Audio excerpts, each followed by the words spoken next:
Saudações de acordo ao fuso horário a toda a comunidade jurídica e não só. Sejam todos bem-vindos a mais uma aula magna. E hoje nós estamos com o doutor Joaldair, ou Joaldair. Meu Deus, doutor, o seu nome é muito complicado, mas vou aqui repetir com calma, porque eu consigo, eu sou capaz. Joaldair Apolo, certo? Exatamente. Acertei. Amém. Muito boa tarde, doutor. Como está? Boa tarde, estou bem. E contigo? E também, graças a Deus. É bom saber. Isso é muito bom, doutor. Então, nós estamos aqui e eu tenho a certeza, porque eu sempre costumo dizer nos meus podcasts aqui, no nosso podcast, que eu represento a voz do povo, daquele que não pode falar agora. Então, para aqueles que estão lá em casa, tenham muita curiosidade em saber quem é o doutor. Antes de começar o tema, porque esse tema é polêmico e eu amo. Então... Para queres que eu faça uma apresentação do BI ou uma apresentação assim muito literal? Como o doutor desejar. Vamos todos amar de qualquer forma. Eu sou Joaldair Rodrigo Apolo de Álvaro, mais conhecido por Joaldair Apolo, que é o meu nome profissional. Sou advogado, inscrito na Ordem dos Advogados de Angola, o Conselho Provincial de Luanda. Sou consultor também, Ministério da Educação. Mas o quê? Trabalho na advocacia desde 2019. E as minhas áreas de preferência de trabalho é o direito laboral, mercados financeiros. Agora também estamos a entrar um pouquinho mais em processo penal. Certo. Então, esqueci, direito de família. Então, já sabemos que aqui a aula será de fato magna, porque eu não me proponho em fazer podcast se não seja de fato para ensinar e inspirar, porque nós sabemos muito bem que estudar não ocupa espaço nem lugar. Então, doutor, hoje nós vamos falar sobre divórcio. Uau. Para os apaixonados, é uma coisa que nem sequer podemos pensar. Por que divórcio? Não vamos pensar nisso, é muito amor para dar. Sim, mas o mundo jurídico dá-nos essa possibilidade de desvincular-nos de alguém, porque nós temos a liberdade de ir e vir, a liberdade de constituir família ou não, é nosso critério, certo? Então, doutor, vamos logo entrar, porque eu estou mesmo muito ansiosa para falar sobre isso. Bruna, tu gostas de divórcio? Depende, se faturar, perdão, mas prontos. Então, gostaríamos de saber, doutor, o que é o divórcio? Falamos muito de divórcio, o que é? Exato. Bruna, permita-me aqui fazer uma introdução.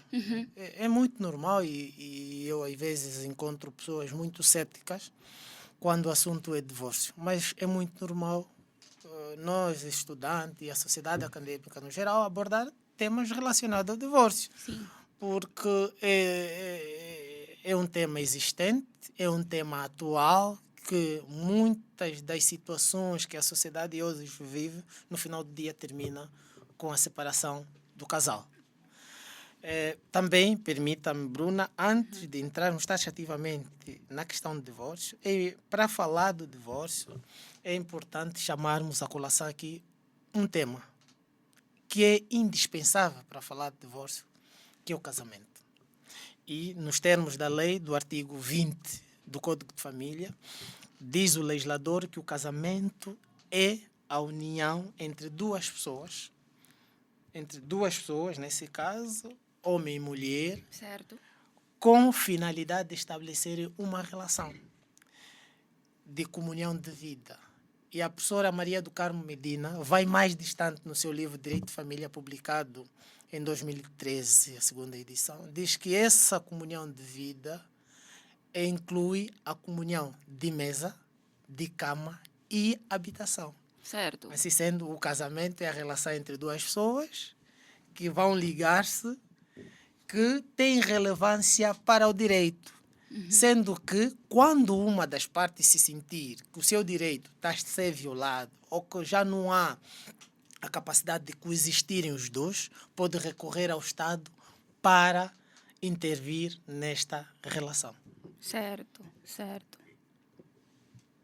Então, ficamos aqui todos conscientes que nós devemos, para existir divórcio, há primeiro que existir o casamento. Exatamente. Sem casamento não há divórcio. Exatamente. Por isso é que o casamento é uma relação jurídica que tem relevância para o direito, na medida em que, se alguém se sentir lesado, vai recorrer ao Estado, o Estado intervém como um terceiro de boa-fé para resolver aquela situação, e aí praticamente entramos diretamente ao nosso tema. Exatamente. Né? Que são as modalidades de divórcio e como é que é o divórcio. E nos termos da lei, a lei diz que o divórcio, nos termos do artigo 74, que é um processo especial com finalidade de pôr fim ao casamento regularmente registrado, com fundamentação de não existência ou de forma completa, irremediável para a coexistência de ambos, aos princípios que se baseavam na época em que casaram e que tenha perdido o sentido de ambos os cônjuges. Né?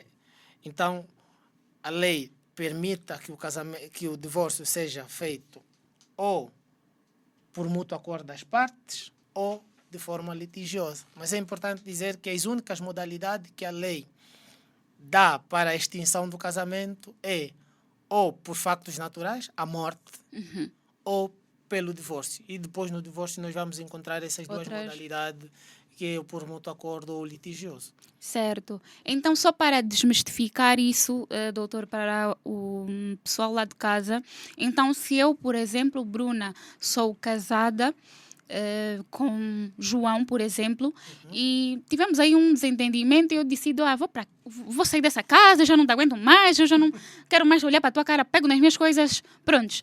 Estou eu a sair de casa, fico 1 mês, 2 meses e não penso mesmo em voltar. Isso para o direito é considerado um divórcio? Não. Para ser considerado um divórcio, ela tem pressuposto. Primeiro temos que analisar a coabitação do casal. Quanto tempo estão de casado? Né? Temos que olhar para essa situação. E depois há um processo e, consequentemente, um procedimento a cumprir, né, que ambos têm que fazer. Se for por mútuo acordo, a pessoa tem que ter um acordo, dar entrada na conservatória. Se existir filho, o tribunal deve homologar esse acordo, sentenciar, regular a questão da paternidade, a questão da alimentação. Se um dos casais ou se um do parceiro não concordar, aquilo vai diretamente ao tribunal e o tribunal é que vai decidir sobre a questão do divórcio. Então, há um processo a cumprir. Né? O simples facto da Bruna sair de casa e ficar sensivelmente 6 meses fora de casa, não podemos considerar que é um divórcio. Não há comunhão de cama e mesa entre ambos, mas taxativamente o divórcio não existe. Certo. Então é aí onde eu realmente queria chegar, porque muita gente tem a sociedade civil tem em consideração que basta apenas não coabitarem que já estão divorciados. Mas é importante nos atentarmos que separação não é divórcio, certo? Exatamente. A separação não é divórcio. A separação só vai definir a não coabitação de ambos. Mas o divórcio é um processo especial. Certo. É um processo especial que vai de acordo com a intenção das partes. Se as partes decidirem, estamos casados e já não há coabitação de cama e mesa, vamos nos separar, aquilo é um divórcio por mútuo acordo, em que as partes vão dirigir-se à conservatória para a conservatória regular aquela situação. Se uma das partes não concordar, automaticamente tem essa prerrogativa de recorrer ao tribunal e o tribunal, tendo em conta os seus impérios, obrigar com que a outra parte aceite aquela decisão ou aceite o divórcio. Certo. Isso no divórcio litigioso, certo, doutor? Sim, no divórcio litigioso, porque há a diferença entre o divórcio de mútuo acordo e o divórcio litigioso. Eu tenho uma pergunta que muita gente faz, mas é muita gente. Eu acho que o doutor sabe muito bem que no Facebook e em outras redes sociais é muito. Afinal, o divórcio é Y. Afinal, o divórcio é. Mas vamos deixar isso para o final, para o finalzinho, porque agora eu gostaria de perguntar ao doutor exatamente como proceder para um divórcio. O doutor também, na sua explanação, falou-nos muito claramente sobre o tempo de matrimónio, certo? E nós, gostaríamos de saber qual é o tempo para poder, assim, divorciar-nos. Temos de estar casados há quanto tempo? Exatamente. Pelo menos 3 anos de casado, de convivência. Você já tem que pensar bem antes de casar. 3 anos. 3 anos é muito tempo. 3 anos. Imaginas que a Bruna casa em 2020 e por infidelidade comprovada, decidir no meio do ano, não, eu já não quero fulano. E quero dar entrada de processo de divórcio. A lei não permite. A lei diz que deve existir pelo menos factos 3 anos. Certo. Depois, passados 3 anos, aí sim podes requerer a questão do divórcio. Mas entrando um bocadinho a fundo da questão, doutor Apolo, explica-nos na visão do doutor, na ótica do doutor, por que será que o legislador pensou neste tempo? Imagina, o doutor deu um bom exemplo sobre a infidelidade e imagina que a pessoa não tinha como prever que aquela pessoa era infiel e ele me foi infiel e eu quero cortar laços com aquela pessoa. Por que 3 anos? Será que porque o legislador pensa que pode vir a ter uma reconciliação? Por que razão? Exatamente. A ideia, em princípio, do legislador a ditar esse período, né, é partindo do pressuposto de que os casais a qualquer momento podem se reunir. Né? E parece mentira, mas eu já tive uma situação do gênero. Apareceu uma cliente no escritório, ela casou depois de 6 meses, apareceu, disse, não, doutor, eu já não quero ficar com o meu esposo, porque é infiel, é mentiroso, não contribui para o desenvolvimento do lar, para o sustento das crianças. Né? E já não quero. Mas está bem, a questão era explicar à senhora como não era possível naquele momento ela se divorciar. Nós dissemos a ela, olha, não, neste momento a senhora vai ter que aturar. Podem não partilhar a cama e mesa junto, podem não partilhar a habitação, a casa, né? Mas vais ter que aturar, vai ter que se convencer que és casada com ela, até 3 anos pelo menos. Depois de 3 anos, que é o período probatório, aí podemos dar entrada do processo de divórcio. Ela não aceitou, mas teve que necessariamente conviver com aquela situação. Mas a Bruna fez uma questão interessante, como se processa a questão do divórcio. Certo. E o processamento do divórcio, ela depende muito da vontade das partes. Se as partes decidirem, por um lado, avançar com um divórcio por mútuo acordo, o procedimento é diferente. Se decidirem também, ou se uma das partes decidir ir pelo litigioso, também o procedimento é diferente. Como processa-se o divórcio por mútuo acordo? Primeiro, ambos os cônjuges concordam, certo, que os princípios e a base que sustentavam o casamento já não tem como voltar e já perdeu o sentido do casamento. Fazem um acordo entre os dois. E este acordo, se não tiver filho, nesse caso, se não tiverem filhos menores, esse acordo é dirigido ao conservatório e o conservador recebe e homologa esse acordo. Sim. E aí vai processar a questão do divórcio. Se tiver filho, automaticamente, mesmo se há um acordo, esse acordo passado à conservatória vai até ao tribunal para ser homologado, porque há questões do menor que o Ministério Público tem, é o interesse do Estado, né? O Ministério Público tem que saber com quem vai ficar a criança, como é que vai ser partilhada a guarda da criança, como é que vai ficar a questão da alimentação da criança. E quando falamos do alimento, estamos a falar da saúde, educação, vestuário e várias outras coisas, e lazer. O tribunal vai ter que homologar esse acordo. Agora, a questão é, se uma das partes não concordar, não é... Eu, João, daí quero me divorciar, mas a minha esposa não quer. Mas ainda assim, eu insisto que o divórcio seja efetivo. Eu, nesse caso, tenho que ter um advogado, constituir um advogado, requeremos ao tribunal o divórcio. Tão logo o tribunal receba a minha petição de divórcio, vai fazer uma conferência. Fazer uma conferência para saber se ainda há disponibilidade para as partes se entender. Se não tiver, então o tribunal vai decidir efetivamente. Querendo a vontade da outra parte ou não, o tribunal vai decidir. Porque já não há sentido para coabitarem juntos. Já não há. Certo, doutor. Então, não basta só a vontade de um. Na verdade, até basta. Basta a vontade de um. Por isso é que é litigioso. Um não concorda e... Sim. Mesmo que o outro não concorde com Pronto, então já sabem.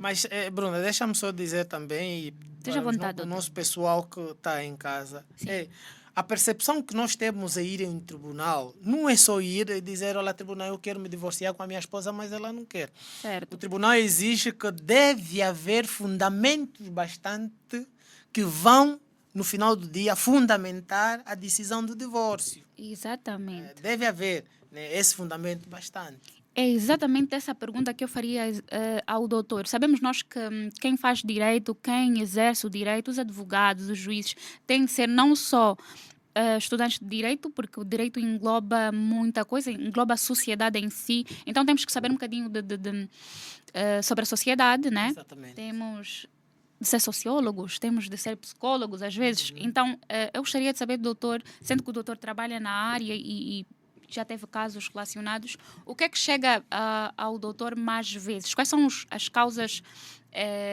do prontos, de rompimentos de matrimónio, dos divórcios? O que é que, na ótica do doutor, quais são os motivos que mais chegam? Exatamente. Bruna, para ser franco e honesto, não há muitas informações das maiores causas do divórcio que em Angola. Sim, Não há. sim, Primeiro. sim. Mas, do nosso dia a dia, o que mais nos chega, primeiro, é a questão mesmo da infidelidade. Né? Uma das partes invoca a infidelidade, que é uma das causas que nós recebemos sempre. Segundo é a falta de comunicação. Terceiro é a questão dos problemas financeiros. O quarto, desentendimento entre o casal na questão da educação dos filhos, a incompatibilidade de personalidade entre o casal, o abuso e violência repentina, também a questão do apoio emocional de um dos cônjuges e o estilo de vida diferente de ambos, né? Porque cada um tem a sua educação e quando juntam-se ao casamento, nos primeiros anos, nos primeiros meses, eu ainda carrego aquela minha educação, aquele meu hábito quando era solteiro. Então, são essas causas normalmente que vão influenciar muitos casais a chegarem a ter a questão de divórcio. Doutora Bolo, fora a questão da infidelidade, os outros motivos que elencou também para o tribunal são vistos como causas, de fato, com valores para efetuar o divórcio? Exatamente, querendo ou não, vão servir de causa, porque se há uma questão de rompimento do casamento, por isso, né? Primeiro o tribunal, a ideia do tribunal que nós temos é que o tribunal só usa o poder de coerção para aquelas situações em que as partes procuraram o tribunal e eu vou aplicar a lei. Não, mas o tribunal tem um mecanismo para resolver primeiro esta situação. Constitui um conselho de família e esse conselho de família também serve como conselho. O tribunal vai ouvir esse conselho de família. Se há mesmo necessidade de nós rompermos com o casamento por essas questões, né, que são a miúdes, não há como a família sentar com o casal para reaver esse casamento, porque no final do dia o casamento, pese embora é um negócio, o Estado também não quer que as pessoas se divorciem assim atabuladamente. Sim. Né? Então, há essa questão do conselho de família no intuito de fazer com que as partes se sintam confortáveis e resolver essa situação no âmbito familiar. São causas bastante também, apesar que a infidelidade, até porque é bíblico, né? A Bíblia também diz que os únicos motivos para os casais separarem-se, se não for a morte, é a traição. Então, esse também causa bastante para fundamentar a questão do divórcio em Angola. Certo. Doutor, falamos sobre o divórcio, como é que ele se processa, quais são as causas que chegam até o doutor e temos aqui uma questão muito pertinente e muito interessante, porque todo mundo precisa de dinheiro para sobreviver, certo? Então imaginemos aqui que o casal é É desprovido de meios financeiros para exato. tal. Como é que lidariam com essa situação, sendo que de verdade têm de constituir aí um advogado? Como é que funciona? Para as custas judiciais mesmo também. Exatamente. Eu acho que é importante nós começarmos a falar primeiro de um tema que tocou muito em 2021, que é sobre a respeito à lei 5A/21 de 5 de março, que alterou a lei da fixação das custas judiciais e alçada do tribunal. E na sequência disso foi publicada também uma circular interna da terceira secção da Sala de Família do antigo Tribunal Provincial de Luanda. É uma circular interna 001/21, na perspectiva em que fazia referência de que o valor da alçada do tribunal era de 6.160.001 kwanza. E isso levantou um grande juízo de dúvida às pessoas, mas Muito agora para se alarido. divorciar eu tenho que pagar 6 milhões. Então não caso mais, vivo seja com a Por que moça. casar? Mas não é assim conforme se processa. É importante, como sabe Bruna, que os tribunais são delimitados tendo em conta o valor que se julga, né? E o Tribunal Provincial tem essa competência, porque o valor da ação define a competência do tribunal para julgar determinado caso. Exatamente. Isso significa que eu vou pagar 6 milhões e 160 mil kwanzas e kwanzas no tribunal? Não. Porque eu, no final do dia, eu só tenho que pagar como preparos inicial 49.500 como preparos iniciais, o preparo subsequente 66 mil kwanzas, o preparo de julgamento e decisão, os outros 49.500, que prefaz no final de tudo cento e qualquer coisa. Né? Esta é o que eu tenho que pagar como custas ou emolumentos ao tribunal. Eu não tenho que pagar os 6 milhões. Os 6 milhões vai definir a competência do tribunal, vai delimitar a competência do tribunal para julgar aquela situação. Não significa que as partes têm que pagar 1 milhão e qualquer coisa ao tribunal.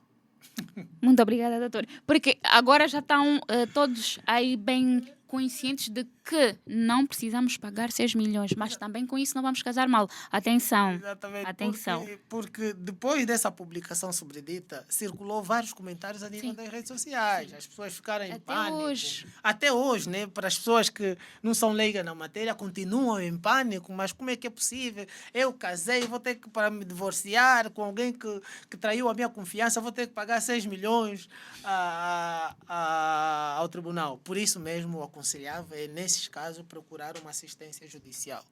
Procurar um advogado para explicar como é que se processa. Sim, porque muita gente, perdão interrompê-lo, doutor, muita gente, por acaso, confunde as custas judiciais com os honorários. Uma coisa não tem a ver com a outra. Uma coisa não tem. Exatamente. Então, vão pagar 100 e tal para o divórcio, para as custas judiciais, mas os honorários são os outros 500. Os honorários dos advogados são coisas que são acertadas entre o cliente e o próprio advogado. Certo. Nem se chama a colação aqui essa questão.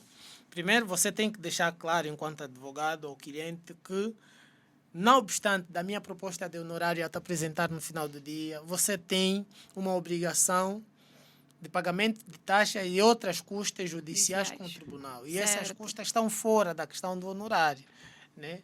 São emolumentos inerentes à sua pretensão que decorreu ao tribunal.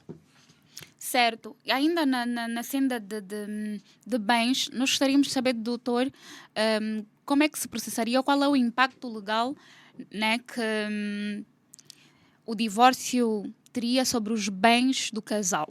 Exatamente. Um dos grandes impactos do divórcio com relação do divórcio entre os casais é mesmo a questão patrimonial. Certo. E nós temos dito que o casamento é um negócio jurídico, é um contrato. Né? As partes, quando vão decidir casar, elas definem o regime do casamento em que querem casar. Se as partes decidirem optar o regime da separação de bens, todos os bens, né, que cada um comprar necessariamente é de cada um. Se as partes decidirem optarem o regime de comunhão de adquiridos, os bens que são adquiridos na constância do casamento é do casal. E um dos impactos do divórcio é a questão mesmo patrimonial. Olha, Bruna, eu também tenho um cliente que nesse momento o divórcio já foi sentenciado, já há sentença de divórcio. Certo. Mas até agora as partes continuam unidas por causa do patrimônio. Por causa do patrimônio as partes continuam unidas. Não há entendimento como dividirmos aquelas casas, como acarretarmos aqueles créditos, porque a questão da dívida também é chamada a colação do divórcio, né? Se no âmbito do casamento, ou na constância do casamento, tendo em conta o regime, um dos cônjuges, nesse caso, adquirir uma dívida, ela é chamada para partilha na fase do divórcio. A dívida de ambos acarretam, né? E vai se dividir essa dívida para ambos comparticiparem no pagamento dessa dívida. Então, a questão do divórcio é inerente mais à questão patrimonial. Certo. Sentimental dos filhos, porque depois os filhos ficam separados dos pais e isso é uma questão mais emocional. Mas, em prima facie, o patrimônio é que está sempre em jogo. Muito se pensa ou se tem a ideia aqui, errôneo ou não, o doutor vai explicar-nos sobre, uma vez que há divórcio, o maior prejudicado é o homem, porque o homem sempre tem mais dinheiro e como ele tem muito dinheiro, a mulher fica com metade e mesmo ela sendo infiel ou não, ela fica com metade dos bens porque ela é a esposa, então é melhor não nos divorciarmos, vamos só nos separar mesmo, eu fico com os bens e está tudo bem, vou lhe dando uma coisa ou outra, ela não vai reclamar tanto. O que é que o doutor diz-nos sobre isso? De fato, é sempre assim, sempre os homens que têm mais e lhes são subtraídos 50% do seu patrimônio? Não, mas Bruna, isso não se processa dessa forma. Isso às vezes é uma conversa de bar, né? Porque isso também depende muito da sensibilidade das partes. Sim. A mulher pode ser muito sensível e dizer, olha, tá bem, vamos nos divorciar com uma questão que nos prende mesmo meu patrimônio, ela leva isso, eu vou ficar com isso, eu vou ficar com aquilo, vão definir o roteiro de todos os bens.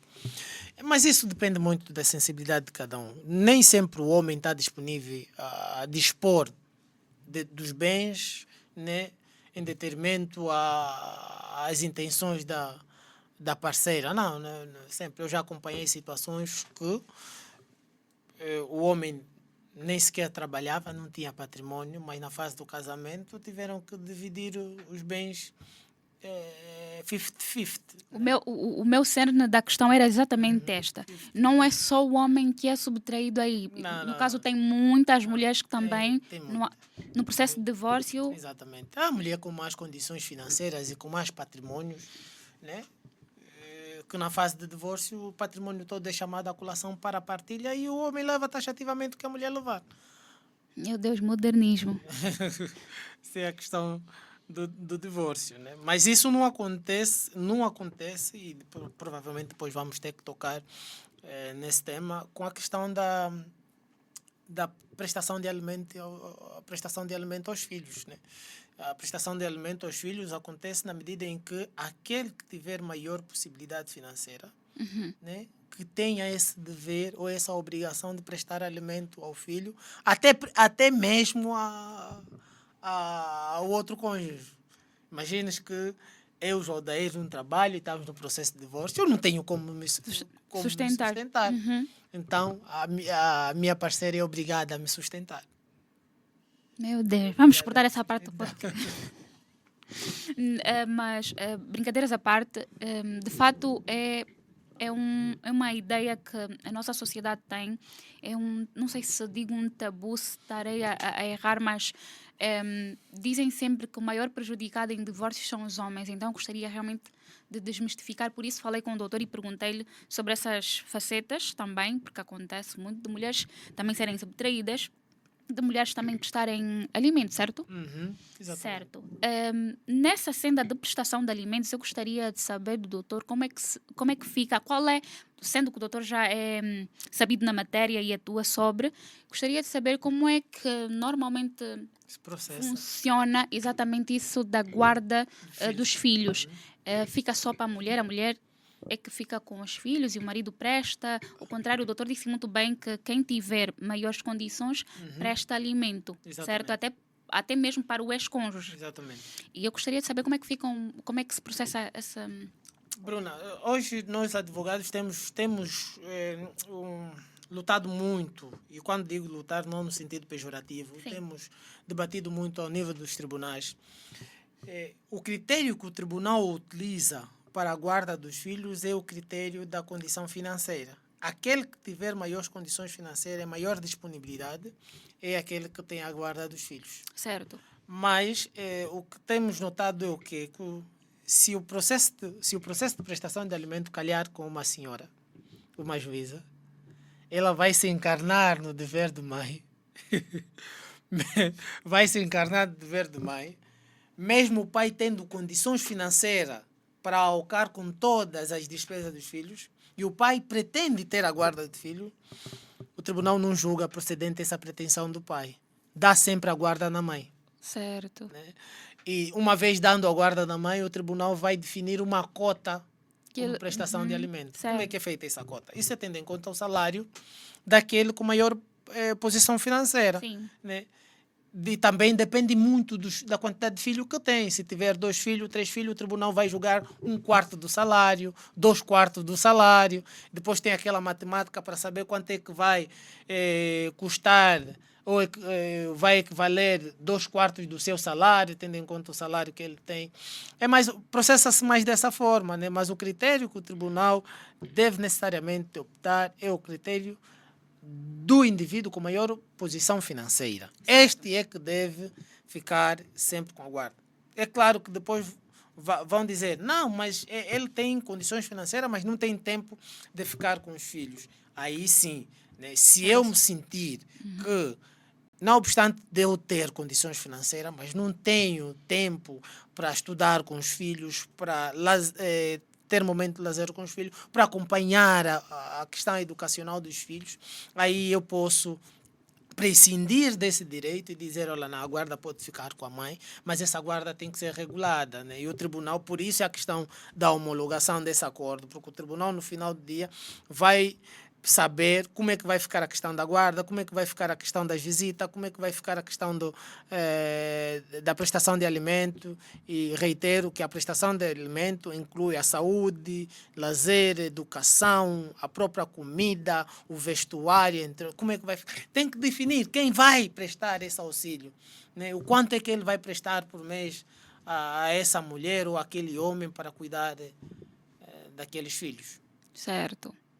Então, tudo isso deveria partir de um convênio. Embora que o tribunal, pronto, se estiver na pessoa de uma mulher, né, a juíza, no caso, decidir que, apesar das condições, fica com a mãe, apesar das condições do pai, fica com a mãe e o pai deve arcar aí com os gastos, pode surgir um acordo entre o ex-casal? Não, o que é que acontece? Conforme vamos regressar um pouquinho, Bruna. Certo. No princípio, nós falamos que o divórcio por mútuo acordo é um divórcio administrativo. Sim. Em que as partes necessariamente fazem essa petição e dão entrada à conservatória e a conservatória concede esse pedido das partes, quando não tem filhos menores. Mas se existir filhos menores, não obstante do acordo que as partes fazerem, elas vão até o tribunal para o tribunal regular a questão dos menores. Certo. E o tribunal é que vai regular essa questão do menor. Certo. E vai ver quem tem maior capacidade financeira. Diferente do que acontece no divórcio judicial, que é o próprio divórcio litigioso, né? Em que as partes dão entrada, vai se discutir, vai se disputar a questão da guarda dos filhos e só depois, no final, o tribunal é que vai decidir quem vai ficar com os filhos. Olha, eu tenho uma situação muito caricata e isso acontece, provavelmente já aconteceu com todos os advogados. Há uma senhora, que não importa dizer o nome aqui, que uma vez dessa nos procurou e disse, não, doutor, na verdade o advogado dessa senhora que ligou-nos e disse, olha, doutor, há a pretensão da minha cliente solicitar ao tribunal ou levar ao tribunal o aumento da prestação de alimento que o teu constituinte dá neste momento. E na altura o nosso constituinte já contribuía mensalmente com um valor de 300 mil kwanzas para 2 filhos, né? 300 mil kwanzas. Mas a senhora entendeu, não sei se ouviu o conselho de quem, que ele ganha mais, ele podia te dar mais do que isso, então tens que recorrer. Não acontece que a senhora precipitadamente vai ao tribunal em tentar uma providência cautelar de alimento. E quando as partes são notificadas, no processo mesmo já da conferência de pai, a juíza pediu que o nosso cliente exibisse a folha de salário. Acontece que esse nosso cliente, não obstante os negócios que ele tem, é professor. É professor. E mais, é professor do nono escalão. Um professor de nono escalão que normalmente estamos a falar em cento e qualquer coisa, né? Pá. E quando ele exibiu essa declaração, a juíza ficou perplexa, mas disse, ô senhora, diz lá, quanto é que o senhor presta mensalmente? Não, 300 mil kwanza. E a senhora já procurou saber onde é que ele tira esse dinheiro? Ah, não, ele trabalha e tem outros empreendimentos. Não, mas o tribunal não quer saber dos Dos empreendimentos. empreendimentos. O tribunal quer saber o salário que cai todos os meses taxativamente do Exatamente. banco. O tribunal não quer saber dos empreendimentos. E o que é que acontece? A juíza disse, olha, se a pretensão da senhora for essa, tendo em conta o salário do senhor, eu vou ter que julgar com base na declaração de salário dele. Redução. Já estamos a imaginar a senhora, 2 quartos de 160. Quanto é que é? 2 quartos de 160, estamos a falar em 60 e qualquer coisa, né? 60 ou 70 e qualquer coisa. Agora, uma pessoa que já ganhava 300, já recebia 300, para receber 70 é complicado. Mas o homem teve sensibilidade em dizer, não obstante disso, eu ainda continuo disposto a dar os 300 mil kwanza, até porque ele como participa em determinadas coisas que nada tem a ver com os 300. São contribuições extra que ele ainda vai dando no final do mês. Então, estou para vermos aqui que é importante essa questão do tribunal definir o quanto é que a pessoa com maior possibilidade financeira deve dar no final do mês, né, para quem tem a guarda dos filhos. Porque até esse valor dado no final do mês não é para o parceiro, mas sim para questões de alimentos dos filhos ou dos menores, até a maioridade. Certo. É muito importante. A história que o doutor contou, de fato, é muito interessante porque é muito importante estarmos informados. Uma vez que a mesma tinha aí um advogado para aconselhar, é importante informar. Sempre disse que estudar é muito bom, estudar é importante. Exatamente. De fato. Ainda na cena de artimanhas de querer aumentar ou não, durante a explanação do doutor, surgiu-me aqui uma questão, porque há tempos, eu não sei bem, não me lembro agora sobre tempo, tudo mais, mas teve há tempos um jogador que separou-se, um jogador de futebol, não angolano, obviamente, mas separou-se e ele, a esposa, pronto, pediu aí o divórcio, tiveram nessa luta renhida. E depois viu-se que ele não tinha nada em nome dele, nada. Ele meteu tudo em nome da mãe. Vou aproveitar que nós estamos aqui nessa aula muito interessante e boa, porque eu gosto de espremer a laranja, e perguntar ao doutor, aqui em Angola, doutor, isso é possível? Eu posso pegar, imagina eu, Bruna, casada com fulano de tal. Eu tenho muitos patrimônios, mas eu sei que o nosso relacionamento, o nosso casamento está a dar para a esquerda, está a dar para o torto. Eu falo, aqui mesmo vai mornar, então o que é que eu vou fazer? Coloco tudo em nome de outra pessoa e minha pessoa não tenho nada, apenas 100 mil kwanzas por mês. Prontos. É possível. Bruna, com relação ao jogador, eu não vou conseguir tecer considerações porque teria que ter mais informações Certo. de como ocorreu essa situação. Mas, pela segunda questão que colocou, fazendo um enquadramento com a nossa realidade aqui em Angola. Primeiro, para responder essa questão, é importante nós olharmos em 2 aspectos fundamentais. O primeiro aspecto é o regime de casamento que o casal optou no momento do casamento. Certo. Segundo, é olhar pelo tempo de compra desses bens. Então, se eu optei num regime de separação de bens, é claro que eu não sou obrigado a colocar os bens em nome da minha parceira, porque é mesmo separação de bens. E até em Portugal é mais duro quando fala separação total dos bens. Aqui o nosso legislador foi mais um pouquinho conservador. Certo. Exato. Então, eu não tenho a obrigação de colocar os bens em nome do meu parceiro. Mas agora, se eu optei num regime de comunhão de adquiridos, e não obstante isso, eu estou a ver que o casamento está a ir para a via torta, eu casei em 2020 e em 2022 começo a comprar patrimônios e colocar em nome do meu irmão, da minha mãe, no final do dia, quando o divórcio, quando o divórcio, quando as partes forem chamadas para decidir sobre o divórcio, o tribunal vai olhar na questão tempo. Quando é que se comprou esse patrimônio? Ah, não, o patrimônio comprou-se em 2024. Em 2024 ele já estava casado. Não, mas já não vivíamos juntos. Mas sim, você estava casado. Então você não pode dizer que esse patrimônio não é teu porque... E outra, deve-se comprovar que na realidade ele tirou o dinheiro dele, o dinheiro do casal, porque até o salário é dinheiro do casal, tirou o dinheiro do casal e comprou aquele bem. Mesmo os bens doados são chamados para a colação. Se for naquele período do casamento, são chamados para a partilha. Doou para quê? Teve consentimento da outra parte? Não, não teve. Então é chamado para a partilha. Sou uma boa pessoa, doutor. Doei. Fazer o bem não custa. Tem que ser chamado sempre para a partilha. Porque o que vai definir no concreto é o regime de casamento optado pelos parceiros, né? Os cônjuges, nesse caso. Ok, então o nosso legislador aqui foi muito benevolente, pensando que é importante chamar à colação até os bens doados. Meu Deus, agora só doei para a igreja, doutor. Não, mas tinha que ter pelo menos consentimento do outro parceiro. Não é só eu, Jodair, pegar... Não, esse carro está aqui há muito tempo. Não, vou comprar um carro. Vou comprar um Getúlio e vou oferecer para uma amiga, para uma prima. E a esposa não sabe. Certo. Olha, Bruna, deixa-me só te dizer.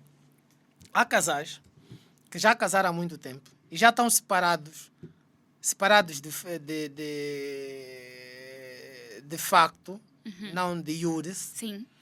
separados há 17 anos, mas nunca sequer processaram a questão do divórcio. Quando o divórcio entra ao tribunal, e eu até posso ter já uma outra relação, que estou a viver com essa relação há 17 anos, né? Quando o divórcio entrar e ser processado, aqueles bens que eu comprei com aquela outra senhora, também chamado para a partilha do casal. Por isso nunca vão se divorciar, doutor. É chamado para a partilha do casal. A não ser que você consiga comprovar que aquele bem que eu tenho agora não foi comprado por mim, foi comprado pela senhora que está comigo. Mas também há critérios. O tribunal vai olhar, mas essa senhora, o quanto é que ela ganha, né? Se saiu da onde. Eu interessada na situação, ou a pessoa interessada para a partilha desse bem, é que deve ter elementos probantes e de factos que consigam comprovar que aquele bem é do fulano e deve ser chamado para a partilha. É mais ou menos como se processa. É realmente um processo. É realmente um processo. E falando em processo, doutor Apolo, eu gostaria de saber quanto tempo em média leva. Isso aqui é outra dor de cabeça que nós temos tido, Bruno. Isso é uma dor de cabeça que nós temos tido.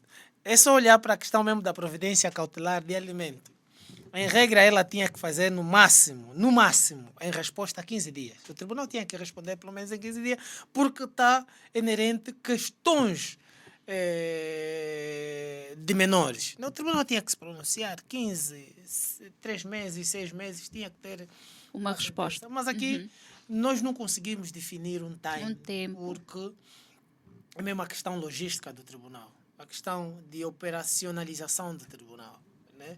A ideia é que os processos de divórcio fossem rápidos, mas tendo em conta as nossas realidades aqui em Angola, há muita morosidade processual, que nós não conseguimos. E às vezes nós ficamos assim, constrangidos quando os clientes nos perguntam: mas doutor, eu quero me divorciar, vai levar quanto tempo? Doutor, eu estou no processo de divórcio, já se passaram 3 anos, até agora não temos decisão. Mas essa questão não depende de nós. O que nós fizemos é dar aquele impulso processual para que o tribunal seja um pouquinho mais rápido na decisão. Seja mais célere. Exatamente. Mas a morosidade processual tem desgastado muitos casais, né? Principalmente quando é a questão do divórcio litigioso, que o tribunal é que deve decidir.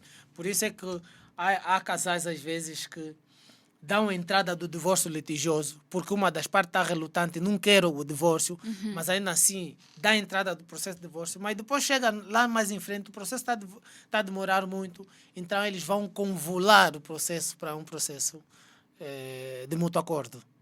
Eles vão convolar o processo litigioso para o processo de mútuo acordo, que é muito mais célere e rápido. Sim. Então, mesmo nos casos, doutor, que o casal não tenha filhos e apenas é um divórcio litigioso. Não, olha, mesmo nesses casos costuma demorar muito? É mais fácil um divórcio de mútuo acordo quando não há menores e não há patrimônios. E isso é muito mais fácil, né? As partes escrevem, fazem um requerimento, dão entrada, e aquilo é um processo administrativo, dá-se entrada na conservatória, e a conservatória vê aquilo, vai decidir, depois leva-se o processo, a própria comunicação até ao tribunal e as conservatórias para a homologação.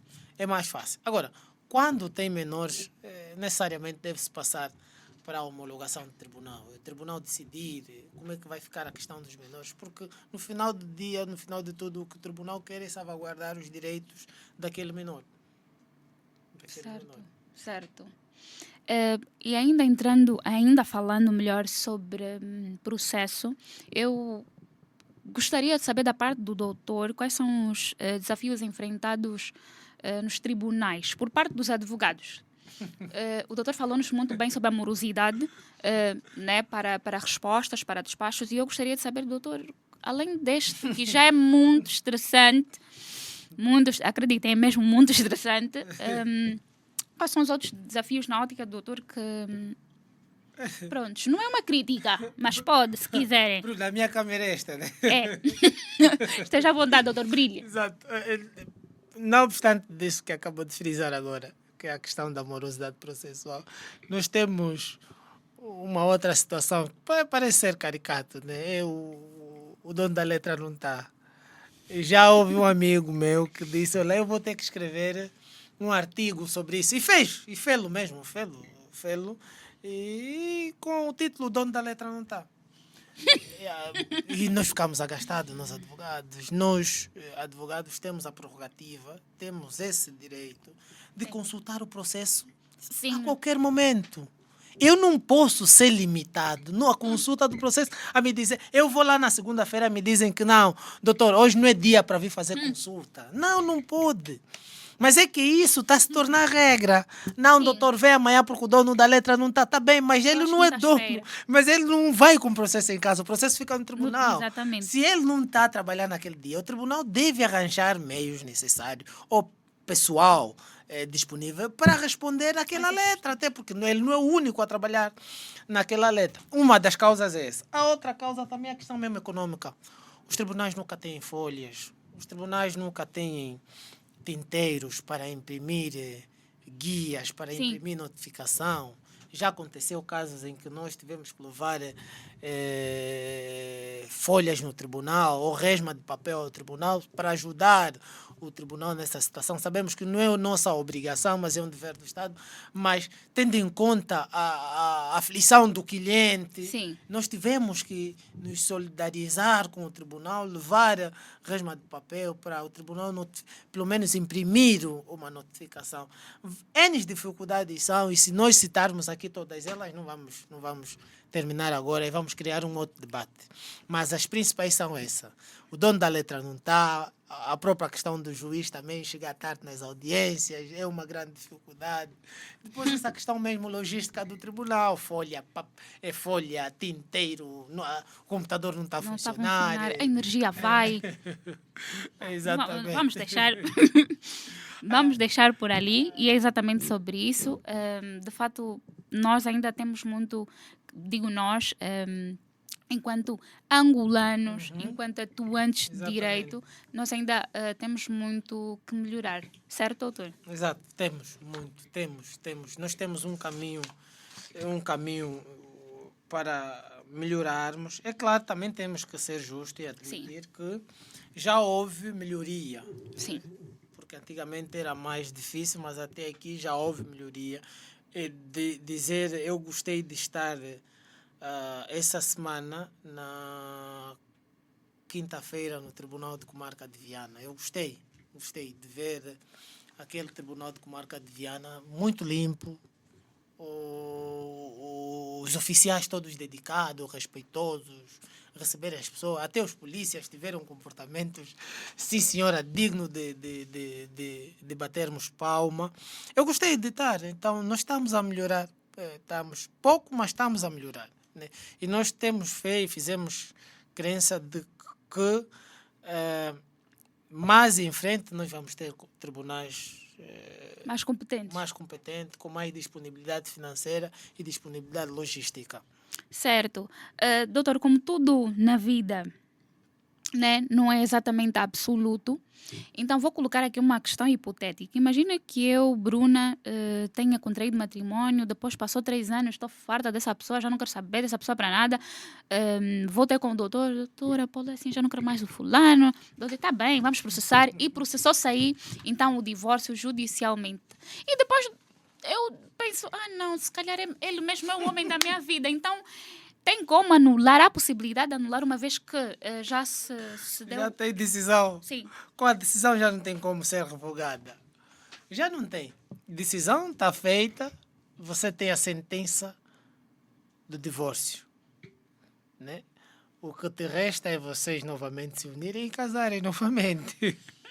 Porque você já não tem como ir ao tribunal e dizer, olha, tribunal, por favor, revoga só essa sentença porque eu mudei de ideia. Sim, não. passou 6 meses, fica a minha vida sem ele. É um novo processo, vai ser um novo processo, vocês vão ter que se unir de novo, vão ter que se conquistar de novo, vão ter que ir novamente à conservatória, marcar uma data para casar e assim sucessivamente. Nessa senda do doutor, existe um tempo, o nosso ordenamento jurídico, a nossa lei estabelece um número determinado para casamento, divórcio, para a mesma pessoa? Não existe. Até porque as pessoas, muitos deles fazem negócios com isso.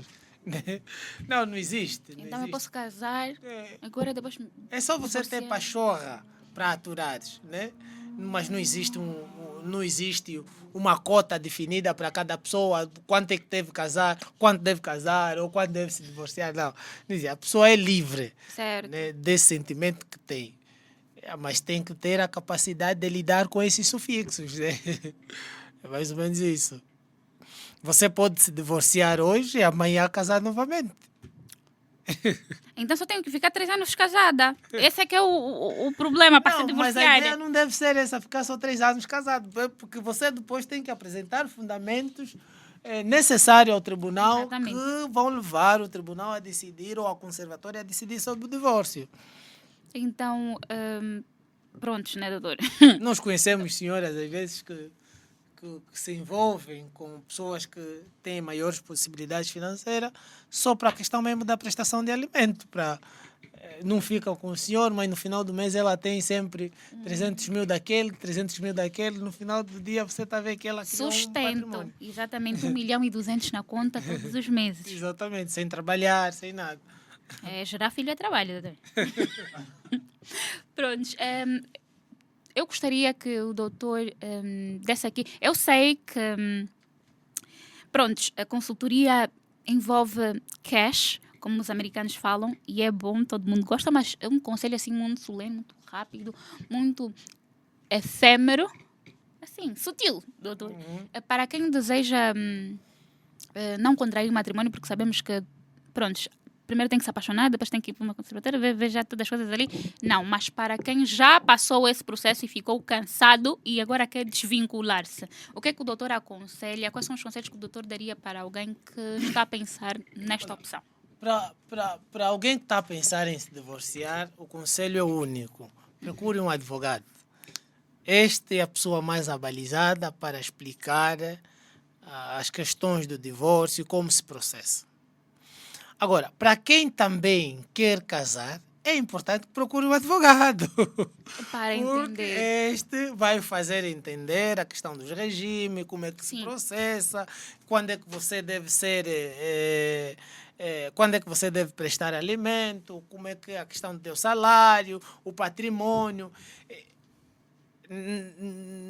No total, nós vamos ver que a figura do advogado é importante para esses 2 processos, que é no processo de casamento, união e quer no processo do divórcio, que é a dissolução desse casamento.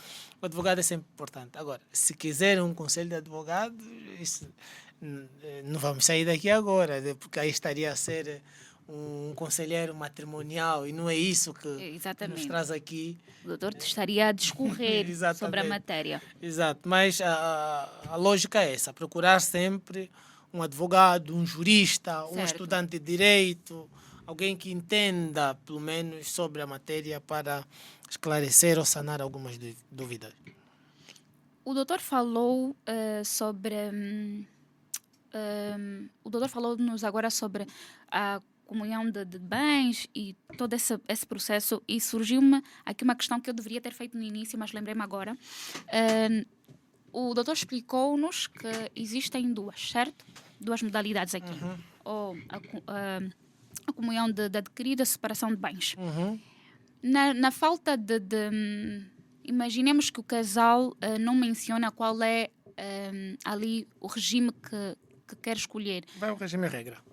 Exatamente, e é exatamente essa a pergunta. Doutor, qual é o regime regra? O regime regra é de bens adquiridos. Bens adquiridos.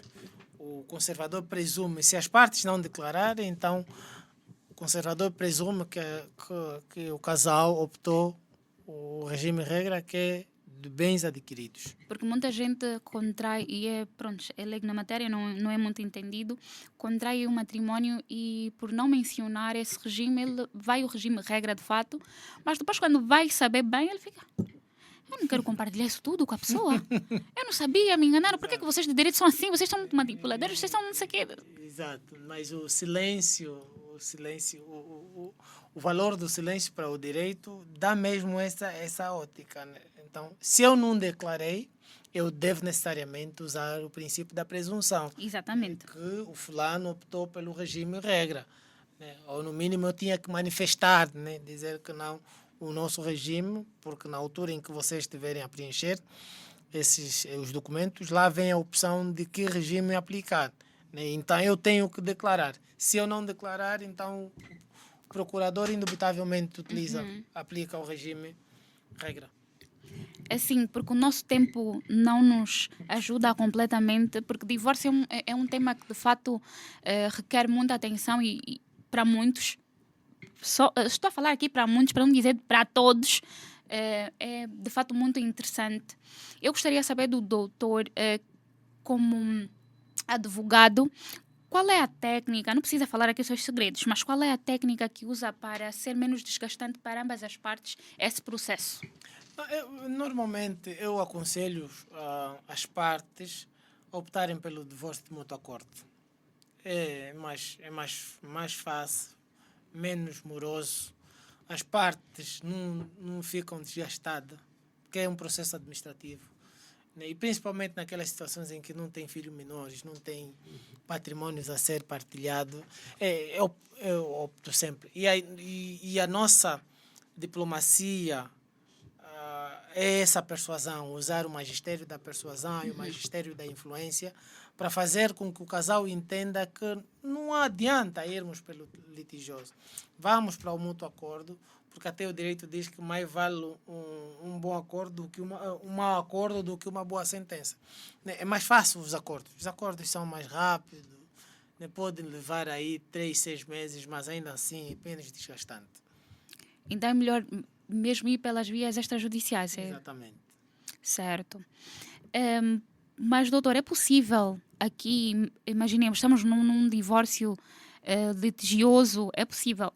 Prontos, eu chego lá e digo, olha, eu não quero. Por eu não querer o divórcio e o meu esposo está aí a insistir que não te suporto mais, chegar e eu me recusar a assinar, digo, não vou assinar mesmo, pode falar, não sei o quê, ou isso é indiferente, doutor? É indiferente, é indiferente, porque o tribunal, as decisões dos tribunais são imperiosas, são de cumprimento obrigatório.